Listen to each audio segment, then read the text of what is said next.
Salam alaikum, salut à tous. Je me présente pour ceux qui ne me connaissent pas. Moi c'est Younes.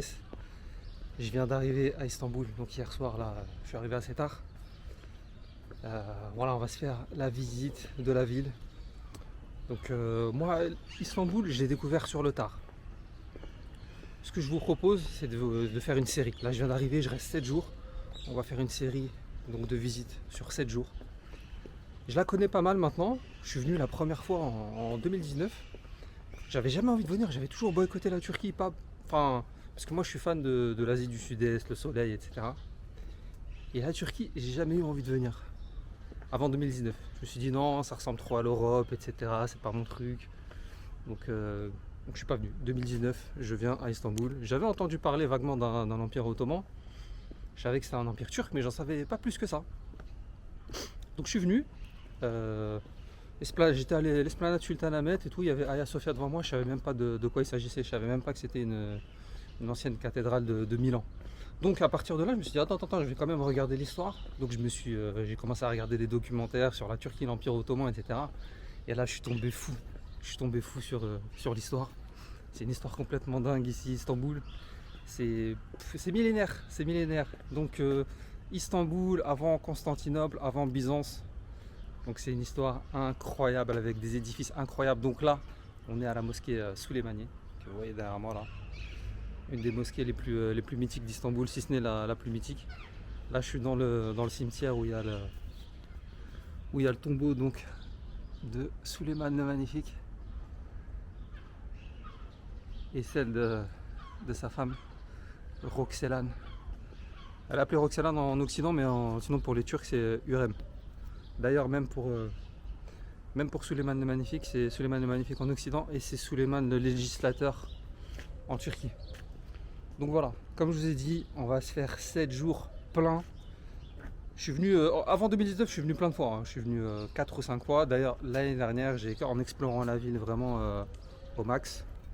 Donc là, on va faire pareil. Je connais déjà pas mal, mais là, j'ai vraiment encore préparé le séjour avec des pépites. Ça tourne autour de l'Empire ottoman, ça tourne autour des lieux historiques. Avec moi, il y aura pas vous verrez pas les shows dans les restaurants qu'on voit partout sur les réseaux sociaux là, vous savez, avec les plateaux là qui arrivent avec la fumée et tout. Ce genre de truc là, c'est pas mon délire. Donc, ce sera uniquement le Istanbul historique et hors sentier battu, voilà, c'est ça, hors sentier battu.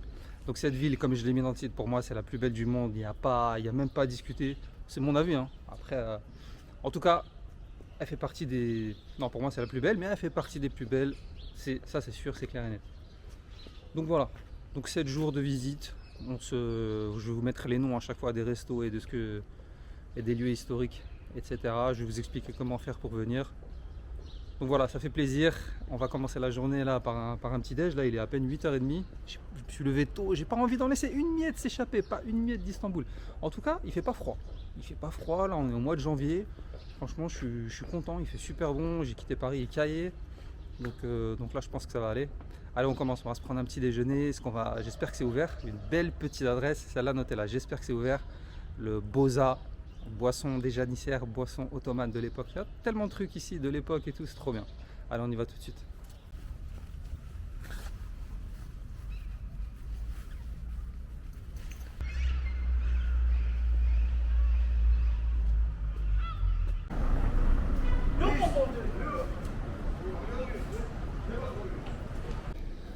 Voilà la fameuse adresse, donc Vefa Bosazici. C'est un de mes endroits préférés à Istanbul.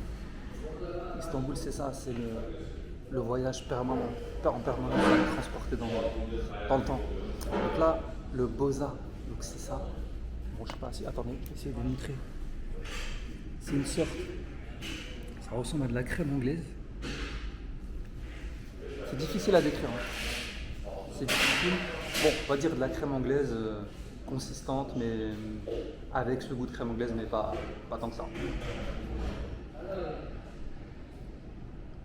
C'est spécial, hein, mais c'est bon franchement. Et en plus, donc c'est quelque chose de bon pour la santé. J'ai vu les bienfaits, etc. C'est produit à base de semoule de mil avec de l'eau et du sucre. En tout cas, c'est un truc qui est bon pour la santé. Ça fait 1,60 €. Donc franchement, il n'y a rien à dire. Et le lieu, je vais vous le faire voir, il est juste... Oh, comment j'aime trop venir ici. C'est incroyable. Donc voilà, cette adresse, vous la notez, elle est juste à côté de la mosquée Souleymanie. Donc c'est parfait. Et en plus, c'est une boisson historique. C'était la boisson des janissaires.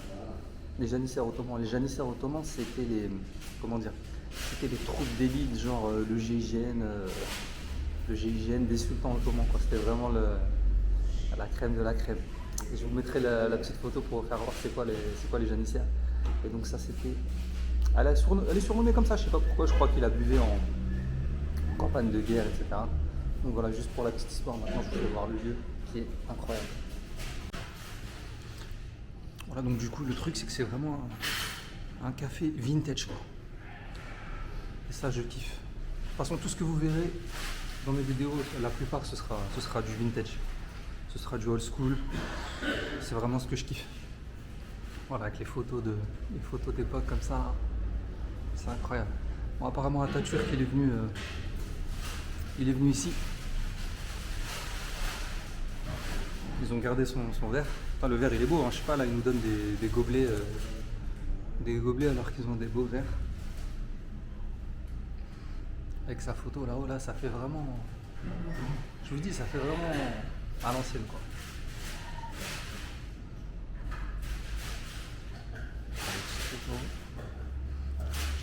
La mosquée Souleymanie derrière.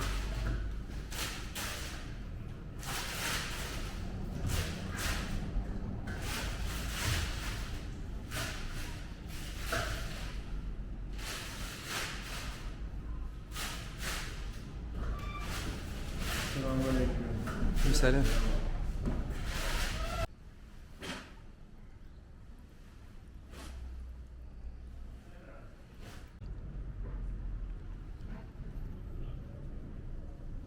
Donc là, je suis dans un ancien monastère qui date de l'époque de Constantinople, donc date de l'époque chrétienne. C'est pareil, voyage dans le temps, c'est incroyable, on se fait la petite visite.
Alors, on n'est pas loin du monastère, mosquée Hadim Ibrahim Pacha. Donc avant Istanbul, j'étais pas branché mosquée, mais quand vous venez ici, c'est un passage obligatoire. Chaque mosquée, pas toutes, mais il y en a énormément qui racontent des histoires lointaines. En fait, chaque mosquée c'est un musée. Bon, pas toutes, hein, encore une fois. C'est des musées à ciel ouvert comme ça, où voilà, c'est vraiment des vestiges du Moyen-Âge. Et celle-là, cette mosquée, elle a été construite par Mimar Sinan. Mimar Sinan, si vous ne le connaissez pas, c'est le plus grand architecte de l'Empire ottoman. Il était architecte en chef durant l'âge d'or de l'Empire ottoman dans les années 1500 sous Suleiman le Magnifique, qui était aussi un des plus grands sultans de l'Empire ottoman. Enfin, le plus grand avec Mehmed qui a conquis Constantinople. Donc ouais, il y aura beaucoup de mosquées dans les vidéos. J'espère que ça vous plaira, parce que comme je vous ai dit, chaque mosquée c'est une histoire. C'est vraiment une histoire, c'est vraiment un musée pour de vrai. Voilà, là je vous montre juste là les murs qui entouraient Constantinople avant qu'elle soit conquise, et donc par les Turcs, par les Ottomans, donc à l'époque chrétienne. Hein. Et voilà, c'est par là qu'ils sont entrés dans Constantinople, hein, tout simplement. On se fait la petite visite.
Bon là ça va être l'heure d'aller manger un petit morceau, je me dirige vers un bon petit resto que vous allez pouvoir noter. Bon là on est un peu loin du centre-ville d'Istanbul.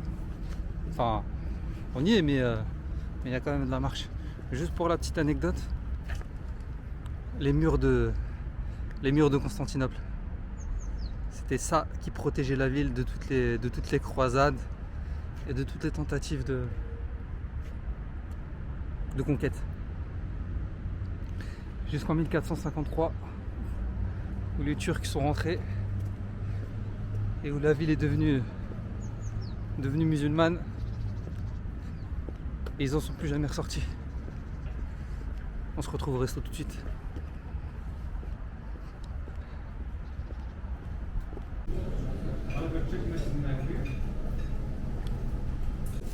Bon, j'avoue, j'ai pas fait dans l'originalité là. J'avais envie d'un sandwich. Je sais pas, depuis que je suis à Istanbul, que depuis hier. Hein.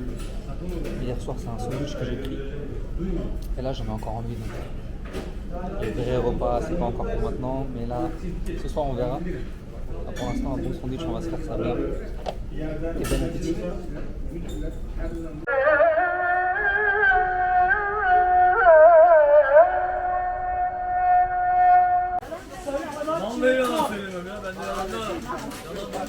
Sarı kanat çilekop. Vallahi billahi. Hayat pahalı, dünya pahalı. Al değil.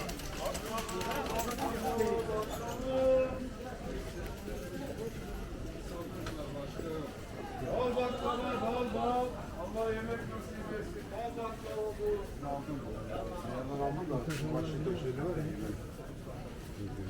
Ya bu portakalıya bak nasıl istemiş. Tamam.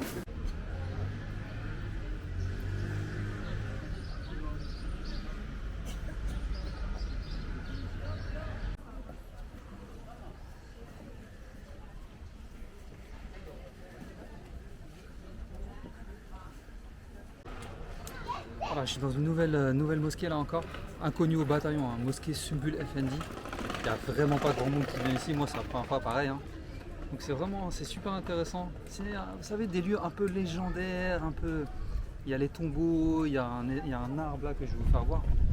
Un arbre, il y a plein de légendes à Istanbul, c'est vraiment plein de contes, plein de trucs. Il y a vraiment une aura de ouf à Istanbul. Donc là on va se visiter la petite mosquée, c'est une mosquée en l'honneur d'un savant, son tombeau il est ici, un savant d'époque ottomane. Donc à chaque fois ouais, c'est que des lieux comme ça, que des lieux avec une histoire qui remonte. On se fait la petite visite.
on est à la petite Hagia Sophia, Küçük Hagia Sophia, donc, un de mes lieux préférés à Istanbul, une église de l'époque byzantine qui a été par la suite reconvertie en mosquée. Ah, c'est incroyable. C'est l'avancée de l'histoire, au lieu de la chrétienté, ensuite qui passe sous l'islam, etc. C'est vraiment... Istanbul, c'est ça. C'est la frontière entre l'Orient et l'Occident. La frontière, enfin, la coupure entre l'histoire chrétienne et l'histoire musulmane dans la région. Franchement, c'est passionnant. Donc ça, c'est vraiment un endroit à faire, parce qu'en plus, il y a un petit café attenant dans le jardin de la mosquée. Tu viens ici, tu te poses, c'est... Comme partout, c'est un voyage dans le temps. Rien que cet endroit-là, c'est vraiment du super lourd. On va aller visiter l'intérieur.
İtfaiye şey yok. Yangın yok.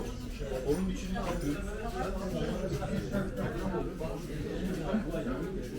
şey yap.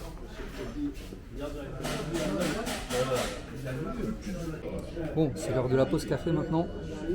Après c'est une belle petite balade là. Franchement, c'est un kiff.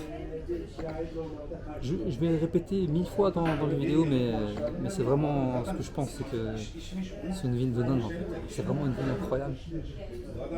Et donc, je pense que je vais vous casser la tête avec ça. Bon, là, vous voyez la petite vue derrière là?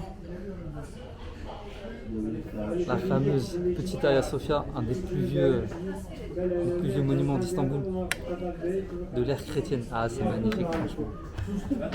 Je m'en lasse pas. C'est pas la première fois que je viens ici, hein, mais franchement, c'est un pur bonheur.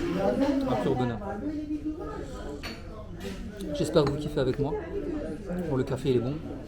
N'hésitez pas à laisser des commentaires sur la vidéo, hein, ça fait plaisir. Et moi, comme vous savez, je suis nouveau sur YouTube, donc à chaque fois que vous mettez un commentaire ou quoi que ce soit, ça m'aide. Non seulement ça m'aide, enfin ça m'aide. Moi, j'ai pas envie de devenir un youtubeur ou gagner de l'argent ou quoi que ce soit.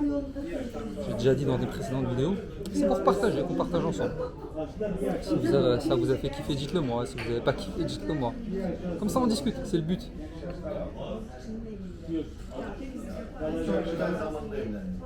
Il est sympa le café. Donc voilà, là on va profiter ici un petit peu. Ensuite, le gros du gros, on va à la vraie Hagia Sophia, enfin la vraie, la symbolique, la mythique Hagia Sophia. Je déguste mon café tranquille, je me repose un peu. Enfin, je me repose, je suis même pas fatigué aujourd'hui, tellement je suis excité, je suis en train de marcher comment. J'ai déjà dû marcher peut-être 15 km là. C'est pas fini, je m'en fous. Ce soir on va dormir, on va se coucher vers minuit, 7h on est debout. Ouais, de toute façon tu me diras 7 heures de sommeil ça suffit. Ici, cette ville, il ne faut pas en laisser une miette. Une seule miette, il ne faut pas la laisser s'échapper. En plus il fait beau en ce moment, c'est le bonheur. Je vous dis à tout de suite. Alors Esplanade Sultanahmet, en plein mois de janvier, soleil, température agréable, franchement on est bien. On est très très très bien, avec la légendaire Hagia Sophia derrière. Alors celle-là, ça c'est un monument, ça c'est quelque chose qui est vraiment un énorme poids lourd dans l'histoire de l'humanité, hein, franchement. C'est pas, franchement, je ne veux pas faire citer d'autres monuments qui sont archi-cotés, etc. Mais pour moi, celui-là, c'est vraiment quelque chose. Donc pour ceux qui ne savent pas, donc jusqu'à 1453, Istanbul, donc c'était donc Constantinople, et la capitale des chrétiens. Enfin, du moins la deuxième Rome. C'était vraiment un haut lieu de la chrétienté, et avec en fer de lance ce monument derrière. Donc voilà, c'est vraiment un gros morceau de l'histoire de l'humanité tout entière. Hein. Et donc 1453, la ville est conquise par les Turcs, par les Ottomans, et le jour même, le 29 mai, première chose que le sultan a fait en rentrant dans la ville, c'est de venir dans cette cathédrale, parce que c'était une cathédrale, et de la convertir en mosquée, d'ériger les minarets, etc. C'est incroyable. Donc après on va y aller, on va se faire la visite à l'intérieur, on va profiter des lieux, parce que là avec le soleil et tout, c'est vraiment incroyable.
Voilà pour la visite de Hagia Sophia, Sainte-Sophie.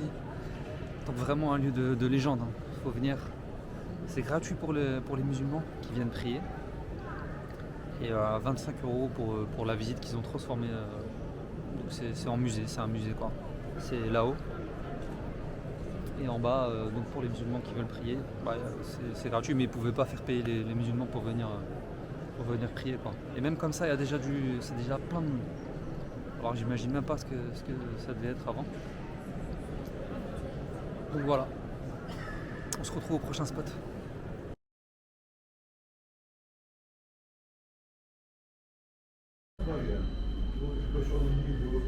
Masanın üstüne şefin ayarlıyor, onu söylersiniz.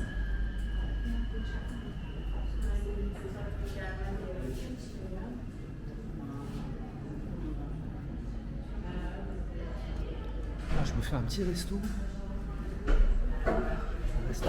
Pas loin de l'hôtel là. C'est trop marrant parce que t'arrives, donc déjà il y a une réceptionniste là que vous avez vu à l'entrée là. Et on attend dans la salle d'attente. Elle me dit vous attendez dans la salle d'attente. On a pris le moment et tout. Et donc là, on se met là. Et on attend comme si on était au dentiste ou je ne sais où. En tout cas voilà. Là, le resto. Ce genre de resto, c'est des perles parce que c'est des restos en fait. Donc, je vais vous expliquer tout à l'heure. J'attends tranquille qu'on m'appelle. On se revoit à la table. À table.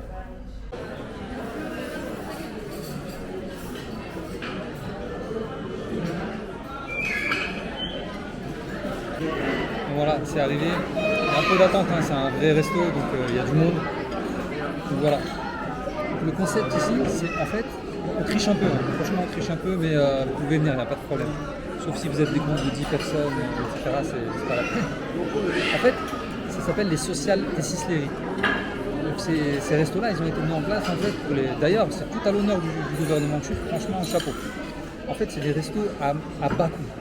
C'est-à-dire que les gens de la classe moyenne puissent venir manger dans des bons restos à prix réduit. C'est-à-dire moi, ce que j'ai commandé, là, ça me coûte 4 € avec la boisson et tout.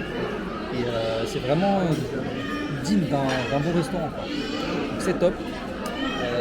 Bon, après, c'est pas de l'afro dans là. Les cartes sont traduites en anglais. On t'accueille bien.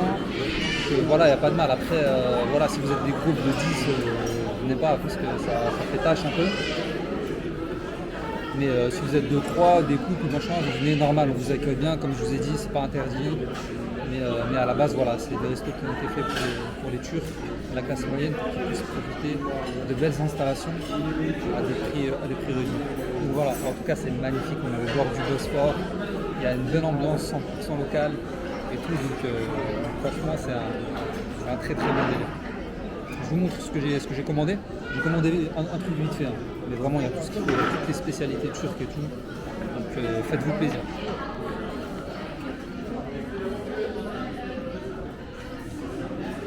Voilà, donc petite chorba aux lentilles, poulet grillé, tac, avec un peu de légumes. Vous voyez comment c'est présenté? Seul truc que je reproche, c'est ça. Pourquoi ils ramènent du pain industriel comme ça? Mettez du pain traditionnel, c'est pas ce qui manque. Je vous fais voir un peu le resto. Franchement, super bonne ambiance. Si vous cherchez une immersion, si vous cherchez à être au milieu des Turcs, c'est vraiment là que ça se passe. Vue sur le Bosphore, franchement, c'est le grand luxe. Je sais pas si on voit bien avec la caméra.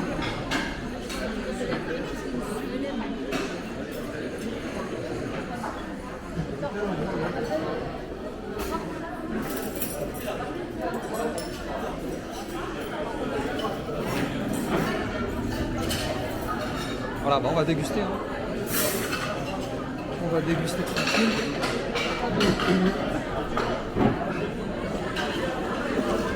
En fait, mon hôtel est juste à côté en plus. Donc, de toute façon, à chaque fois que je vous mets le nom, vous allez le nom. Et bah, ce sera tous les soirs ici. C'est magique, c'est la Turquie, hein, c'est ça.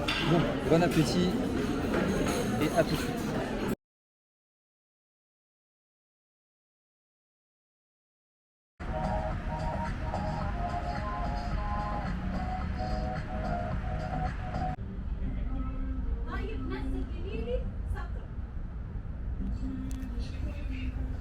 Bon, pour terminer la journée, je me suis trouvé un petit spot super sympa, une péniche avec une super vue et tout. C'est nickel, je vais vous faire voir un peu.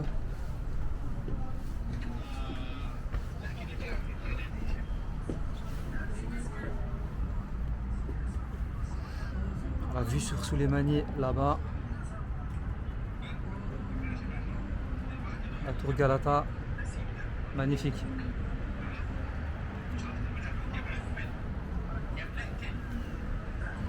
Je vous montre un peu. Super stylé. Il n'y a pas beaucoup de péniches ici à Istanbul. C'est la première que je vois depuis que je viens à Istanbul. C'est la première fois que je vois un café péniche.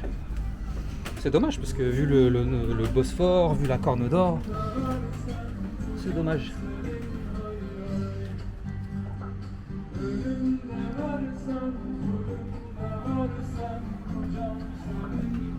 Je kiffe.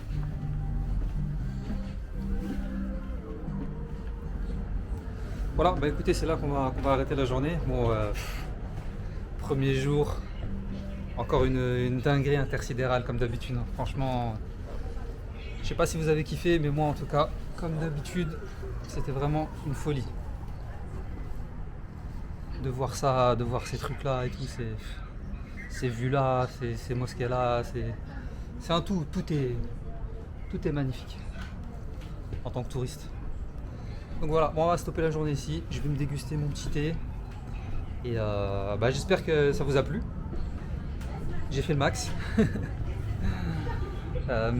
Si ça vous a plu, mettez, obligé de dire ça, hein, obligé de dire mettez like, mettez le commentaire, abonnez-vous si ça vous dit. Moi, ce que je préfère, comme je dis toujours, c'est les commentaires. Je le fais, c'est pour échanger. Je gagne pas d'argent, je gagne pas de primes sur les likes ou sur ce qu'on veut.